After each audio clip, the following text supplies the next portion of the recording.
So what we want to try and do is we want to reduce this area, and we want to try and tuck the head into this gap here. All right, so just start to go into a normal sort of more normal time trial position for you, Sean. All right, fantastic. So as you can see, Sean has sort of shrunk his head down into the gap between his shoulder blades.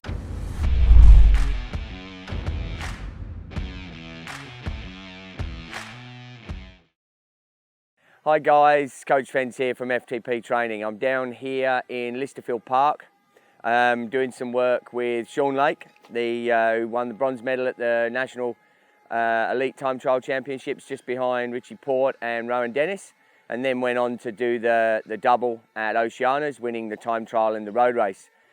Thanks for coming down, Sean. Good to see you. Yeah, no worries. Good to be here. Fantastic. All right then guys, so what we're going to look at today is we're going to look at time trial position initially, and just look at the pros and cons of what most people get wrong when they're trying to set up their time trial position, and sort of look at refining your position so that you're more aero, so you're faster basically. All right, so Sean, can you put your helmet on for us, mate? So one of the big things that people get initially wrong, and pretty much most bike fitters will do this because they actually haven't been time trialists themselves, is that they initially slam the bars as low as possible.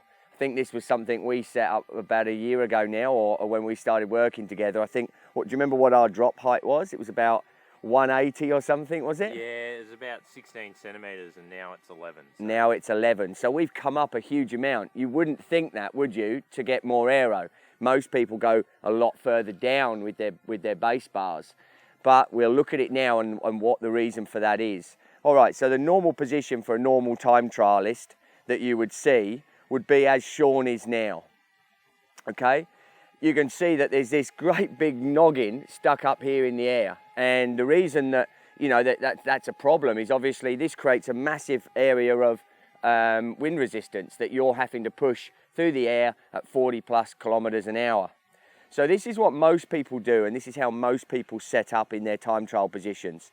They're generally, their arms are low, and for them to actually be able to see up the road, they lift their head right up. When you're looking out there, Sean, are you looking directly, you're just looking straight out your eyes, aren't you? Yeah? You got full vision, full view.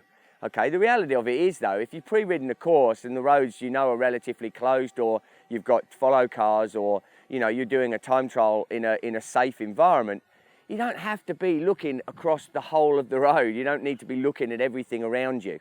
So what we want to try and do is we want to reduce this area, and we want to try and tuck the head into this gap here. All right, so just start to go into a normal sort of more normal time trial position for you, Sean. All right, fantastic. So as you can see, Sean has sort of shrunk his head down into the gap between his shoulder blades, okay? But what he's also then doing is he's actually just looking out of the tops of his eyes. He's not looking at the full eyes, he's looking at the tops of his eyes. This takes a little bit of training and a little bit of practice to do, but it is a fundamental component to drop that head down into this, to get this more streamlined, more aero position. You can already see that that frontal area and overall wind resistance would be far, far lower when Sean's down in this position here.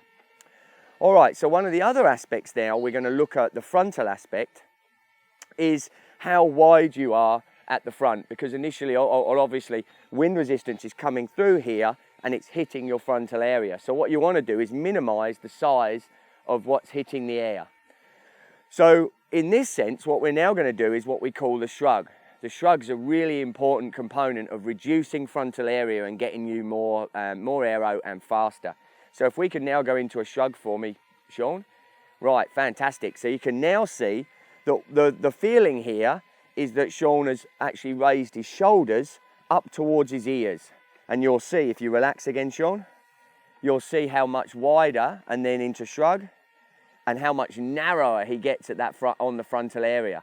This, again, is a position that needs to be practiced. It's not easy to hold. I suggest practicing on an ergometer like this in 5-minute efforts, 8-minute efforts, 10-minute efforts, and then taking it out on the road to get more practiced with it. But as now you can see, that whole frontal area is incredibly small.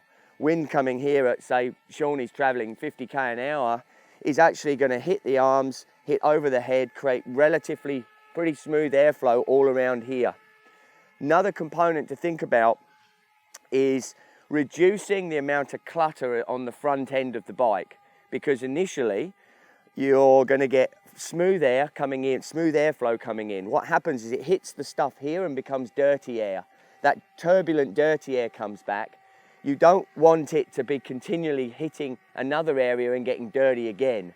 So what we try and do is smooth the airflow through here, because we know the airflow is going to be dirty around the legs.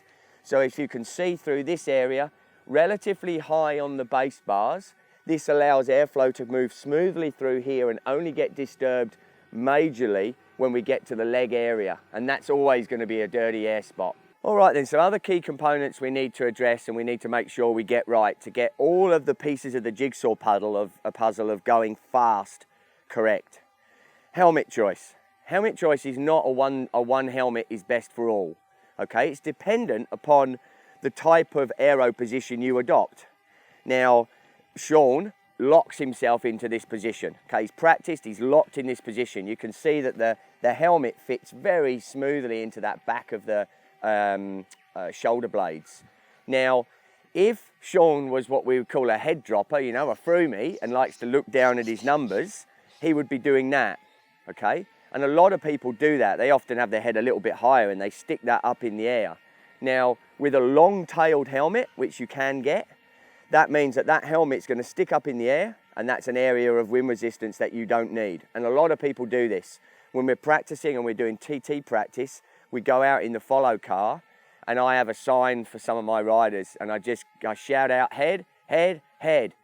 Other things I've done before is I've put sticky Velcro on the base of the helmet tail onto the back of the skin suit, so that it just gives you that proprioception that you're pulling against something, okay? That really, really helps, because that just means that it gives you an understanding of how many times you're dropping your head to get to lift that tail up.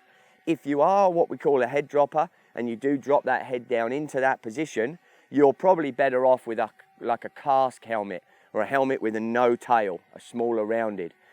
If, like Sean, you sit into this position in a really aero position and you hold it solid and steady, a mid tail like this, or even a long tail like a laser, can be a good helmet for you, a Wasp. You know, that's going to fit nicely into the back, not cause any issues. Things that we've done with this helmet for Sean is he's actually taken away some of the fairing underneath, which allows it to sit down onto the shoulders. Other things that we need to consider for that sort of the best time trial is the skin suit we're going to use. Skin suits need to be completely tight, okay? There needs to be no loose material around whatsoever. So as you can see with this Avanti, this is a Scody skin suit, great skin suit. It's got like a different material here to the back. Often skin suits will be made in lots of different ways, but basically what this is trying to do is trying to get airflow and smooth airflow around so that it can spin off and move nicely over the back and not cause too much turbulent air. Another thing that we haven't got on today that we would definitely need to do is we would definitely have overshoes on. Overshoes do make a difference. When you're traveling at 45 to 50, 60 kilometers an hour, overshoes can take a small second or two off of your overall time and make a real difference. Gloves are an optional thing for most people. Again, I actually don't ride a TT with gloves. Do you ride with gloves normally? No. All right.